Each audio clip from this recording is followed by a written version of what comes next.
എല്ലാവർക്കും ഡ്രാമ റിവ്യൂയിലെ പുതിയൊരു എപ്പിസോഡിലേക്ക് സ്വാഗതം. ഇന്നൊരു ചൈനീസ് ഡ്രാമയുടെ റിവ്യൂ ആണ് ഞാൻ ചെയ്യുന്നത്. ഇവൻ്റെ അച്ഛനാണെങ്കിൽ വളരെ സ്ട്രിക്റ്റ് ആയിട്ടുള്ള ഒരാളാണ്. അതുപോലെ ഓരോ ചെറിയ കാര്യങ്ങൾക്ക് പോലും അവന് നല്ല രീതിയിൽ വഴക്ക് പറയും, ഉപദ്രവിക്കുകയും ഒക്കെ ചെയ്യാറുണ്ട്. അതുകൊണ്ട് തന്നെ അവൻ്റെ അച്ഛൻ്റെ മുമ്പിൽ ചെന്ന് നിൽക്കാൻ പോലും അവന് പേടിയാണ്.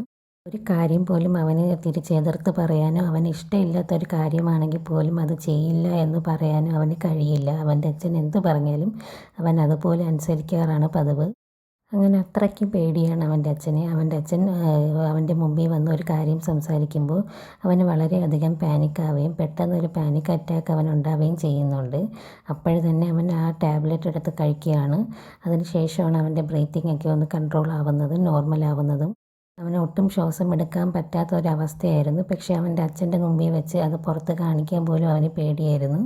അവൻ്റെ അച്ഛൻ അവിടെ നിന്ന് പോയ നിമിഷം തന്നെ അവൻ തളർന്നു വീഴുകയും അവന് ശ്വാസം കിട്ടാതെ പെടുകയും ചെയ്തിട്ടുണ്ടായിരുന്നു.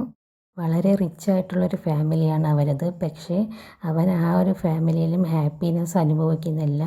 നല്ല സ്ട്രഗിൾ ലൈഫാണ് അവൻ മുമ്പോട്ട് പോകുന്നത്.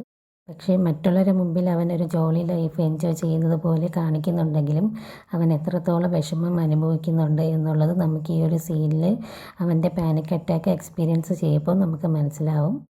അവൻ്റെ വീട്ടിൽ അത്രയധികം അബ്യൂസ് അവൻ നേരിടുന്നുണ്ട്. അവൻ്റെ അച്ഛനിൽ നിന്ന് തന്നെ.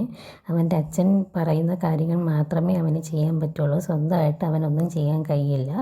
അടുത്തൊരു ലോങ് വീഡിയോ റിവ്യൂ ആയിട്ട് ഞാൻ വീണ്ടും വരുന്നതായിരിക്കും. Thank you.